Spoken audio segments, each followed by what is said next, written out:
এদেশের একজন প্রথম সারির বড় আলেম, প্রথম 10 জনের একজন হবে। নাম বললে সবাই 100% মানুষ চিনে যাবেন, আমি নাম বলছি না। ওনার ছেলে মদিনা ইউনিভার্সিটিতে তখন পড়ে।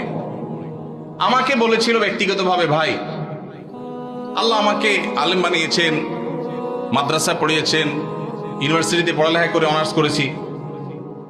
আমি ছাত্র বা শৈশবে ছোট জীবনে মসজিদ থেকে ধমক খাইছি এক মুরব্বীর। আমি মরণ পর্যন্ত ভুলবো না আমার মনে কতটা আঘাত সেটা এঁকে দিয়েছে। বহু ধমক জীবনে খেয়েছি, কিন্তু ওই ধমকটা ভুলবো না। মসজিদে গিয়েছি বহুত আবেগ নিয়ে, অনুভূতি নিয়ে, একটু দুষ্টামি করেছি, যেই ধমক খেয়েছি আমার ভেতরটা কেঁপে উঠছে।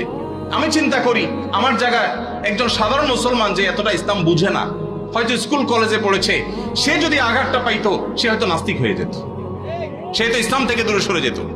এই জন্য মসজিদ থেকে বাচ্চাদেরকে ধমক দিবেন না। আদর্শ মসজিদের জন্য, বাচ্চাদের জন্য, যুবকদের জন্য, এমনকি মা বোনদের দ্বীনি শিক্ষার জন্য চিন্তা ভাবনা, ফিকির, তাদের জন্য পর্দা প্রাইভেসি রক্ষা করে কিভাবে তাদেরকে দিনদার বানানো যায়, ফরজে আইনের ইলম শেখানো যায়, সেই ব্যবস্থাপনা থাকতে হবে।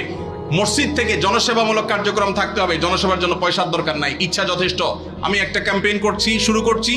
প্রত্যেক এলাকায় যুবক ভাইয়েরা ইমাম সাহেবদের নেতৃত্বে এলাকা পরিচ্ছন্নতা অভিযানে নেমে যান। আপনার এলাকাটা সবচেয়ে ক্লিন রাখেন। প্রতিদিন 1 ওয়াক্ত নামাজের পরে 10 মিনিট করে এলাকা ভাগ করে নেন। সারের বস্তায় করে সব ময়লা কালা কুড়িয়ে এক জায়গায় এনে সেটাকে জ্বালিয়ে দেন বা শেষ করেন, এলাকাকে পরিচ্ছন্ন করেন। আরো 1000টা কাজ করা যায় পয়সা কড়ি ছাড়া।